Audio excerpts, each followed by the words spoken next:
Salut YouTube, bienvenue sur FalcAlterDFR. Dans cette vidéo, on améliore le deck Kojo et Buddha et on vous fait gagner un booster.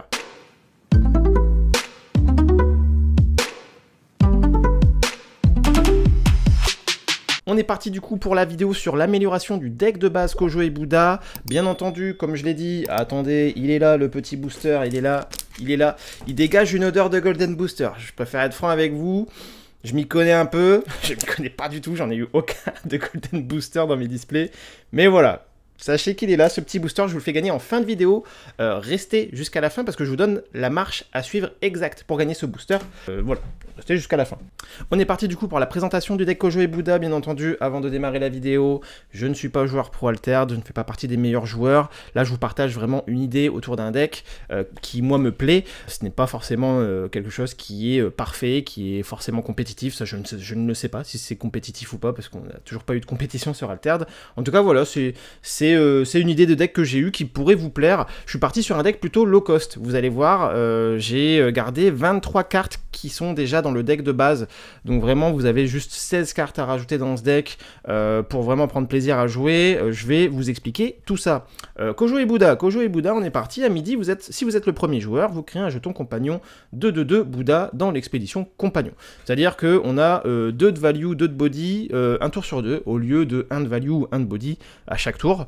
C'est pas dégueulasse, c'est quelque chose qui met quand même une grosse pression, une grosse présence sur le board, un tour sur 2. Ça permet d'être plutôt agressif. Donc, des versions de deck agressifs classiques, vous en aurez, je pense, vous aurez plusieurs decklists à votre disposition.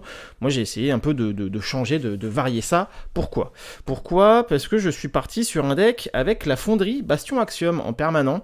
La fonderie Bastion Axiom, qu'est-ce que ça fait? C'est un tour 3 permanent qui dit qu'une fois par tour, vous pouvez l'incliner. Donc, c'est un effet rapide. Les effets rapides, je le rappelle dans le jeu, c'est quand vous inclinez une carte et quand vous faites les effets de soutien de la réserve. Ça, c'est des effets rapides, c'est-à-dire effets rapides, ça ne redonne pas la main à votre adversaire quand vous les faites. Voilà, petite parenthèse fermée.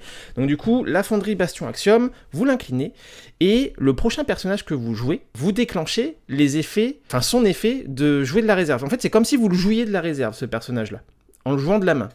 Et ça, les gars, ça peut être très très fort, surtout avec les cartes qu'on a dans le deck des bases Kojo et Buddha. Donc c'est pour ça que je suis parti là-dessus. Donc j'ai mis la fonderie en 3 exemplaires, Bastion Axiom, et en plus de ça, j'ai mis 2 Havre Bastion Bravos. Havre Bastion Bravos, un effet flèche qui dit que vous ravitaillez, donc ça nous permet d'avancer dans le deck, d'aller chercher nos cartes, et en plus de ça, en tant que permanent, il dit que tous vos personnages ont un effet de sortie de réserve qui leur fait gagner un boost. Donc ça, bien sûr, c'est de la value, c'est quand même une carte qui coûte que 2, qui vous fait avancer dans le deck, et qui à chaque perso sortie de réserve vous fait gagner un de value, un de value, un de value. Donc plus la carte reste longtemps sur le terrain, plus elle apporte de value, pour le coup. Donc c'est très fort. Vous avez totalement la possibilité de jouer 3 fonderies, 3 havres. Dans ce cas-là, il faudra juste retirer une carte rare parmi le reste. Je pense que pour une version un peu plus optimisée du deck, vaut mieux jouer 3 havres et 2 fonderies. Pourquoi? Parce que je pense que le havre, c'est plus fort quand même que la fonderie, parce que ça va forcément creuser dans le deck, avancer dans le deck, et ça va apporter des boosts à toutes les cartes sorties de réserve. Mais 3 fonderies, ça s'entend également. Et vous voyez, en fait, avec ce deck, on cherche à augmenter la value de nos cartes qui sortent de la réserve, et augmenter aussi bien la value de nos cartes qui sortent de la main. Et vous allez voir, si vous êtes setup avec une fonderie et un havre, ça va être très fort. Ce qui est bien aussi, c'est qu'on a 5 ou 6 permanents, si vous voulez jouer 6 permanents, et que forcément, en fait, vous allez choper un des 2 permanents obligatoirement au cours de votre partie. Soit vous aurez que des fonderies, soit vous aurez que des havres, ou vous aurez les 2. Et dans n'importe laquelle des situations, eh bien, ça sera forcément très fort. Le mieux, quand même, c'est d'avoir une fonderie, un havre. C'est ce qu'on essaye d'avoir. Donc on est parti. Ce deck, je vous avoue, il me hype un peu, Alors, on a essayé d'optimiser un petit peu avec des persos qui ont des effets forcément sortis de réserve. Première carte, l'armurière de la fonderie. L'armurière de la fonderie, qui est une 2/2 pour 2 jouer de la main, ce qui est plutôt fort. Enfin, ce qui est pas plutôt fort, mais ce qui est standard. Et jouer de la réserve, c'est une carte qui coûte 3 et qui a un effet en sortie de réserve qui dit que vous créez un jeton robot 2/2 Scarabot dans l'expédition ciblée. Donc ça revient une 4/4/4 pour 3, que vous pouvez mettre dans la même expédition que l'armure de la fonderie, ou que vous pouvez mettre dans l'expédition, dans l'autre expédition. Du coup, pourquoi c'est fort? Parce que si vous avez une fonderie Bastion Axiom, eh bien en fait, vous inclinez votre fonderie, et pour 2, vous jouez votre armurière de la fonderie, tout en déclenchant son effet de sortie de réserve, qui vous dit de poser un Scarabot 2/2. Du coup, vous avez une 4/4/4 pour 2. Et ça, les gars, là, on commence à sentir un peu le potentiel de ce deck. Du coup, pour 2, vous avez une 4-4-4, vous placez le jeton Scarabot où vous voulez, c'est versatile. Et en plus de ça, eh ben, quand elle va en réserve, cette carte, vous la rejouez en réserve, le tour d'après. Et une nouvelle fois, pour 3, vous avez une 4-4-4. En fait, ça vous fait bénéficier des sorties, des effets de sortie de réserve 2 fois. Une fois jouer de la main, une fois jouer de la réserve. Et ça, c'est plutôt fort. Alors attention, bien sûr, la fonderie, on peut le faire qu'une fois par tour. Donc il faut bien choisir sa carte de la main sur laquelle on veut le faire. Mais quand même, vous voyez, en termes de potentiel de value, c'est vraiment très très fort. En plus, l'armurière de la fonderie, ce qui est cool, c'est que si on se la fait ravitailler par le Havre, Bastion Bravos, eh ben c'est pas dérangeant. On a toujours son effet de sortie de réserve, et en plus de ça, elle prend un boost en sortie de réserve grâce au Havre. Donc c'est plutôt fort. Je vais aller sur le récupérateur Axiom avant de faire la suite des personnages. Le récupérateur Axiom en 3 exemplaires. Pourquoi? C'est une 1-1 pour 1. Les tours 1 dans le turn, on le sait, c'est très fort, ça redonne la main à l'adversaire. Ça nous permet de jouer en fonction de ce que va jouer l'adversaire. Et c'est une 1-1 pour 2 en sortie de réserve qui va ravitailler. Pourquoi c'est fort dans ce deck-là? Parce qu'en fait, grâce à la fonderie, on peut bénéficier de son effet de ravitaillement directement dès qu'on joue de la main, et on peut bénéficier de cet effet 2 fois, c'est-à-dire que vous le jouez de la main, vous inclinez la fonderie, pour 1, vous ravitaillez, il va en réserve, pour 2, vous ravitaillez. C'est très fort. En plus, si on se le fait ravitailler par un Havre Bastion Bravos, eh bien, écoutez, c'est pas dérangeant, ça devient une 2-2-2 pour 2 qui ravitaille. Donc clairement là-dessus, très bonne carte pour aller avancer dans le deck, pour aller chercher nos cartes clés. Pour le coup. Donc là, on commence à partir sur les choses qui vont un peu agacer votre adversaire, qui vont un peu briser ses rêves, même si c'est l'armurière de la fonderie, c'est déjà très fort. Après, bon, j'en fais un peu trop, mais voilà, potentiellement, c'est très fort. Le Ratatosk, encore une fois, c'est un tour 1. 1 pour 1, jouer de la main, 3 jeux de la réserve, qui a un effet de sortie de réserve qui dit qu'il gagne 2 boosts. Vous avez votre Ratatosk en main, vous avez une fonderie en jeu, vous inclinez la fonderie, je pense que vous allez commencer à comprendre un peu le potentiel, de brisage de nuque du rêve. Vous avez votre fonderie, vous l'inclinez, vous jouez Ratatosk, et en fait pour 1, vous avez une 3-3-3. Parce qu'en fait, Ratatosk, en le jouant de la main, il gagne ses 2 boosts grâce à la fonderie, et ça c'est fort. Ça, là les gars, c'est que demande le peuple. Une 3-3-3 pour 1... on n'a pas fait mieux. On n'a pas fait mieux. Donc voilà, vous voyez le potentiel. En sortie de réserve, c'est une 3-3-3 pour 3. Si vous avez un Havre, c'est une 4-4-4 pour 3. Pareil, si on se le fait ravitailler, c'est pas forcément la carte qu'on veut voir ravitailler, mais ça reste quand même pour autant pas dérangeant.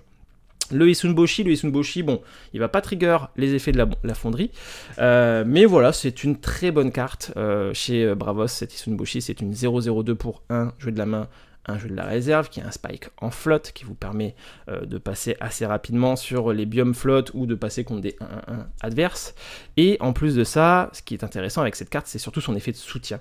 Jouer en le défaussant de la réserve, qui dit que le prochain personnage que vous jouez ce tour gagne un boost. Et en fait, il faut voir ça comme un boost gratos, 1 de value gratos. C'est-à-dire que vous l'avez joué de la main pour 1 au début, il va en réserve, et en fait, au tour d'après, gratuitement vous le défaussez et vous avez 1 de value en plus sur un de vos personnages. Donc imaginons que votre Ratatosk, vous avez la fonderie, vous l'inclinez, vous le jouez de votre main, c'est une 3-3-3 pour 1, et bien en fait si juste avant vous avez défaussé votre Isunboshi de votre réserve, ça devient une 4-4-4 pour 1, et là ça commence... l'adversaire commence à mal le prendre, si vous voulez. Voilà, on peut l'entendre. En plus, c'est une carte qu'on adore se faire ravitailler par le Havre Bastion Bravos pour bénéficier totalement gratuitement de son effet de soutien, ou alors par le récupérateur Axiom. Donc ça rentre bien dans ce deck. La Pionnière Bravos, c'est une très bonne carte pour le coup. C'est une 0-3-3 pour 2 jeux de la main, 2 jeux de la réserve. C'est des bonnes stats, ça vous permet quand même de prendre l'avantage en début de partie d'avancer sur une expédition. Ça fait pas proc forcément la fonderie, il n'y a pas d'intérêt particulier à se la faire ravitailler sur le Havre, si ce n'est d'avoir un 4-4 pour 2 jouer de la réserve, ce qui est fort. La Pionnière Bravos, vous pouvez largement la remplacer par un petit djinn, un tiny djinn. Si vous avez chopé le tiny djinn en commun, ça s'entend totalement, mais on reviendra là-dessus à la fin de la vidéo. L'aspirant de Havre. Là c'est une carte que d'habitude je n'aime pas forcément, pour le coup, mais qui ici quand même trouve un peu un intérêt. C'est une 3-1-1 pour 2 jouets de la main, 4 jouets de la réserve, qui gagne 2 boosts en fait, en sortie de réserve. Donc là c'est très fort. Pourquoi? Vous avez encore une fois votre fonderie, vous inclinez la fonderie. Ah bah écoute, merci Tom Clèche, merci Tom Clèche pour ton abonnement, écoute tu seras sur la vidéo. Vous avez votre fonderie Bastion Axiom, vous avez l'aspirant de Havre en main, vous le jouez pour 2, et vous lui faites gagner 2 boosts. Ça devient une 5-3-3 pour 2, jouer de la main. Moi j'aime bien les gars, moi d'un seul coup, l'aspirant de Havre, ça devient mon meilleur pote. Et vous avez toujours bien sûr son effet jouer de la réserve, donc voilà, je pense que vous commencez à comprendre potentiellement la puissance du deck, c'est-à-dire qu'on profite des effets de sortie de réserve aussi bien jouer de la main, donc c'est de la value, on adore. Si vous le chopez sur un Havre, bon c'est une carte qui commence à être un peu chère, mais qui potentiellement est une 5-3-3 quoi, qui se passe en sortie de réserve pour 4, et une 6-4-4 potentiellement en sortie de réserve pour 4 si vous avez un Havre de setup. Ce qui est pas dégueu. La videuse Bravos. Alors là, la videuse Bravos, c'est cool. La videuse Bravos, c'est cool. Pourquoi parce que pour 3 jouer de la main, 3 jouer de la réserve, vous avez une 2-2-2 qui jouer de la main va saboter, qui jouer de la réserve gagne un boost. Vous avez la fonderie Bastion Axiom, vous l'inclinez, vous jouez votre videuse Bravos, non seulement elle va saboter, mais en plus de ça, ça va devenir une 3-3-3 pour 3 qui sabote. Et ça, c'est fort. Et si on se la fait ravitailler, ou si elle sort de la réserve, eh bien, ça peut potentiellement devenir une 4-4-4 pour 3 grâce à votre Havre. C'est pas dégueu. On a essayé de mettre des cartes qui bénéficient aussi bien de l'effet de la fonderie quand vous voulez jouer de la main, et qui sont intéressantes à se faire ravitailler dans ce deck. Donc ça, c'est vraiment... pour le coup, on a essayé d'optimiser au mieux tout cela. La guerrière de Havre, bon voilà, guerrière de Havre, je pense que les gars, on n'a pas besoin d'expliquer pourquoi on la met dans le deck. 4-2-4 pour 3, jouer de la main, 3 jouer de la réserve, c'est de la force brute, on aime bien. C'est une très bonne carte à mettre dans la plupart de vos decks Bravos. Le Sun Wukong, voilà, hein, encore une fois, on est sur la même optique. Une 2-4-2 pour 3 jouer de la main, 4 jouer de la réserve, qui a un effet de sortie de réserve qui dit qu'il gagne 2 boosts. Donc, si vous avez votre fonderie sur le terrain, vous l'inclinez, vous jouez le Sun Wukong pour 3, ça devient une 4-6-4 pour 3, les gars. Que dire de plus ? Est-ce qu'on a besoin de plus? Non. Si on se le fait ravitailler par le Havre, eh bien écoutez, c'est une 4-6-4 pour 4, potentiellement une 5-7-5 pour 4, c'est toujours fort. Donc pour le coup, ce Sun Wukong qui est plutôt fort dans le deck et qui est présent dans le deck de base. Le puissant Jin. Pourquoi le puissant Jin? En rare, en 2 exemplaires. Alors le puissant Jin, qu'est-ce qu'il fait? C'est une 4-4-0 pour 4 jouer de la main, 3 jouer de la réserve. Il a 2 effets possibles. Lorsqu'il quitte la zone d'expédition, vous pouvez le mettre dans la zone de mana de son propriétaire en tant qu'orbe de mana épuisé, c'est-à-dire que ça nous permet de ramper, ça nous permet d'accélérer notre flux de mana, pour le coup, mais ce qui va nous intéresser, c'est plutôt son deuxième, pardon, je tape le micro, son deuxième effet, qui fait que si vous ne le faites pas, si vous ne le mettez pas dans votre zone de mana, vous allez piocher une carte. Et en fait, la faiblesse un peu des decks aggro, parce que là, clairement, on va se le dire, on est sur un deck aggro, hein. La faiblesse des decks aggro, c'est le côté manque de ressources, c'est-à-dire qu'on va rapidement épuiser nos ressources, on va vider toutes les cartes qu'on a en main, et il faut piocher dans ce genre de deck. C'est pour ça que j'ai mis le puissant Jin dedans. Pourquoi le puissant Jin? Parce que vous pouvez bénéficier 2 fois de son effet. Vous le posez une première fois, il quitte la zone d'expédition pour aller en réserve, vous piochez. Vous le rejouez de votre réserve une deuxième fois, il quitte la zone d'expédition pour aller en défausse, vous piochez. En plus de ça, c'est de la pioche assurée à partir du moment où il est sur la zone d'expédition. C'est-à-dire que même si vous le mettez sur la zone d'expédition et que votre adversaire vous le gère, vous le renvoie en main, vous le renvoie en réserve, vous le renvoie en défausse, c'est le côté quitter la zone d'expédition qui fait proc l'effet de pioche. Donc c'est de la pioche assurée. Donc c'est pour ça que j'ai mis ce puissant Jin en rare en 2 fois, parce qu'on veut être sûr de piocher dans ce deck Kojo et Bouddha. Possibilité de le mettre en 3 fois si jamais il vous manque des cartes dans le deck. Le récupérateur Axiom, on est déjà allé dessus, on va parler de l'entraînement physique. L'entraînement physique en rare, en 2 exemplaires. Pourquoi? Encore une fois, ça va être pour la pioche. 3 jouets de la main, 3 jouets de la réserve, ça fait gagner 3 boosts à un personnage ciblé, sachant que si vous n'avez que ça en main, un tour sur 2, ça peut être le Kojo et Bouddha qui prend le boost, pour le coup, et ça fait piocher une carte. C'est un sort qui n'a pas fugace, donc en fait, vous le jouez une première fois, il va en réserve, vous pouvez le jouer une deuxième fois, donc possiblement, ça peut être un sort qui peut vous faire piocher 2 cartes. Donc c'est pour ça qu'on le met en 2 exemplaires dans ce deck, pour, encore une fois, ne pas être à court de ressources. L'intimidation en 3 exemplaires, c'est très fort. L'intimidation, ça a fugace, ça vous permet de renvoyer un personnage ou un permanent ciblé de coût 4 ou moins dans la main de son propriétaire. Petit tips, avec cette intimidation, ne pas trop renvoyer de permanent peu cher, c'est-à-dire que ne renvoyez pas un Havre Bastion Bravos dans la main de votre adversaire, il va juste le rejouer, il va re-ravitailler et il va rebénéficier des effets de son Havre. Vous lui aurez fait juste gagner du card advantage, ce sera pas intéressant. Renvoyez plutôt un personnage en fin de tour, l'effet de surprise, la win condition, comme je vous l'ai dit, si vous avez regardé la vidéo sur comment s'améliorer sur Altered, j'en parle, vous gardez cette carte-là à la fin, pour la fin du tour, et Tom Clèche, tu es bien gentil, hein, on t'adore, mais je te dégage pour la fin du tour. Et voilà, vous surprenez l'adversaire. Bien sûr, ce qu'on veut, si vous n'avez pas le choix que de la jouer au milieu du tour, c'est lui renvoyer une carte qu'il ne pourra pas jouer ce tour-ci. Je l'ai déjà expliqué dans le deck Akecha et Taru, votre adversaire, il lui reste 3 de mana à jouer pour le tour en cours, vous lui renvoyez une carte qui coûte 4 en main, dans la mesure du possible, il lui reste 2 de mana, vous lui renvoyez une carte qui coûte 3 en main, encore une fois dans la mesure du possible. S'il faut, vous lui renvoyez une carte qui coûte 2, mais qui était full boostée ou qui était ancrée, bref, vous m'avez compris, pardon. Dans ce deck, il y a 18 cartes, 18 cibles possibles pour la fonderie Bastion Axiom, pour optimiser les effets de la fonderie. La plupart des cartes qu'on ravitaille, c'est plutôt cool sur le Havre. Donc clairement, là, on est sur un deck qui, pour moi, est plutôt bien équilibré. Je pense qu'il peut y avoir peut-être une version de ce deck avec Basira. À voir, en vrai, je pense que c'est quelque chose qui peut s'entendre. Si vous souhaitez améliorer le deck, si vous manque des cartes, on va partir sur quoi? Vous avez toujours la traceuse Bravos, qui peut s'entendre. C'est une 3-3-3 pour 2, jeu de la main, 2 jeux de la réserve. Elle gagne Fugace, donc vous pourrez la jouer qu'une seule fois. Mais c'est fort, c'est du gros body pour 2 seulement. C'est plutôt agressif. Ça, on aime bien. C'est vraiment dans la mesure où il vous manque des cartes, ou si vous n'aimez pas la pionnière, ou ce genre de choses. Là, c'est selon vos goûts. Le petit Djinn, il s'entend vraiment bien dans ce deck, notamment possiblement à la place de la pionnière Bravos, si vous l'avez, que ce soit en commune ou en rare. Bon là peut-être qu'on le mettrait plus en commune. Pourquoi? Parce que c'est une 0-3-0 pour 2 jeux de la main, 3 jeux de la réserve, qui a un effet qui dit que lorsqu'il quitte la zone d'expédition, s'il a un boost, il va dans vos manas en tant qu'orbe de mana. Ça vous permet d'accélérer votre flux de mana comme le puissant Djinn. Mais surtout, il a un effet de sortie de réserve qui dit qu'il gagne un boost. Donc en fait, encore une fois, vous avez votre fonderie sur le terrain, vous l'inclinez, vous jouez le petit Djinn de la main, et là, pour 2, d'un seul coup, ça devient une 1-4-1. Ça, c'est fort. Ça, c'est fort. Et en plus de ça, à la fin du tour, il va directement dans votre zone de mana, donc vous pouvez ramper beaucoup plus rapidement. Au lieu de le jouer, que ça aille dans votre réserve, du coup, de le rejouer pour que là, il prenne son boost, et qu'à ce moment-là, ça aille dans votre zone de mana. Donc là, pour le coup, c'est une carte qui s'entend vraiment très bien dans ce deck. Moi, je ne l'ai pas mis parce que je voulais privilégier le côté low cost. Mais si vous l'avez, n'hésitez pas. En plus de ça, si vous l'avez, ça va vous permettre de jouer une carte contrôle supplémentaire, parce que dans ce deck, il n'y a pas beaucoup de cartes contrôle, il n'y a que l'intimidation. Vous pouvez jouer l'éruption de mana. L'éruption de mana, c'est une carte qui coûte 3, jouer de la main, 3 jouer de la réserve, qui est fugace, et qui dit que si vous défaussez un de vos orbes de mana, vous pouvez défausser un personnage ou un permanent ciblé. Et ça, c'est fort. Pourquoi? Parce qu'il n'y a aucune condition. C'est-à-dire que pour 3, n'importe quel permanent, n'importe quel personnage, il ne va pas en réserve, il est défaussé direct. Donc tout ce qui est monolithe, Bastion Ordis, ça dégage. Tout ce qui est gros permanent qui nous permet d'avancer à la fin du tour, d'avancer une expédition, etc., ça dégage, peu importe le coup. Tout ce qui est gros ton, grosse carte en face, ça dégage. Robin des Bois, chez Warou et Mac, ça dégage. Bref, vous m'avez compris, ça gère tout ce que vous voulez, il suffit juste de défausser un de ces orbes de mana.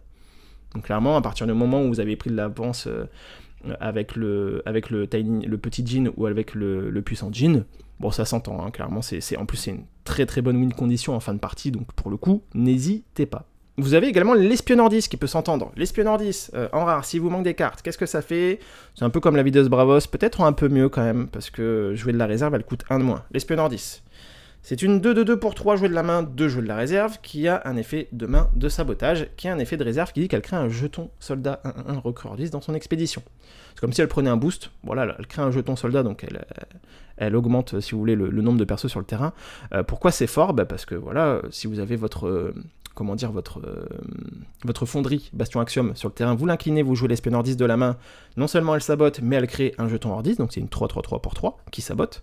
Et si on se la fait ravitailler par le Havre Bastion Bravos, eh bien pour 2, vous la sortez de la réserve, c'est une 3-3-3 pour 2, et en plus de ça, elle crée un token Ordis 1-1-1, donc ça devient une 4-4-4 pour 2 jouer de la réserve, et ça, c'est clairement pas dégueu pour le coup. Les 3 petits cochons, ça peut s'entendre. Si vraiment vous avez que ça, vous n'avez aucune autre carte, ça peut s'entendre. Si vous contrôlez au moins un repère, je gagne un boost. Clairement, je pense que vous allez quand même très souvent avoir un repère, donc ça devient une 4-4-4 pour 3. Vraiment, si vous n'avez que ça peut s'entendre. Et si vous avez besoin de rajouter un peu de pioche, vous pouvez rajouter en rare, où est-ce qu'elle est? Elle est là, la Kitsune, qui fait piocher, mais qui fait aussi piocher l'adversaire. Donc pour 2, c'est une 0-3-2. Jouer de la main, elle fait piocher. C'est beaucoup moins optique quand même, parce que d'une, ça fait piocher l'adversaire, et de 2, ça ne proc. C'est complètement inutile, si vous voulez, avec la fonderie. Donc je suis quand même beaucoup moins fan de ce move.